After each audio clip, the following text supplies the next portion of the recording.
ચાલો આજે બનાવીએ ગાર્લિક કોર્ન રાઈસ વિથ કરી. કોર્ન રાઈસ કરી બનાવવા માટે સૌથી પહેલાં બટર અને ઓઇલને મિક્સ કરીશું. ત્યારબાદ લસણ ઝીણું સમારેલું એડ કરીશું.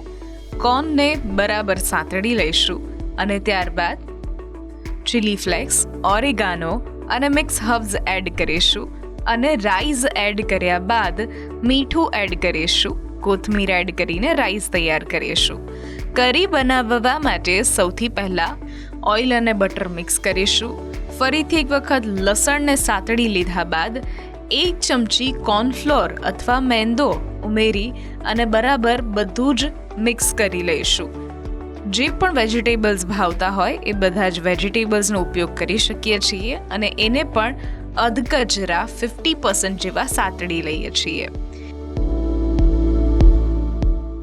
1 કપ જેટલું દૂધ એડ કરીશું અને ચીઝની 1 થી 2 સ્લાઇસ એડ કરીશું. બધું જ બરાબર મિક્સ થઈ જાય ત્યાર પછી તૈયાર છે આપણી કોર્ન રાઈસ કરી.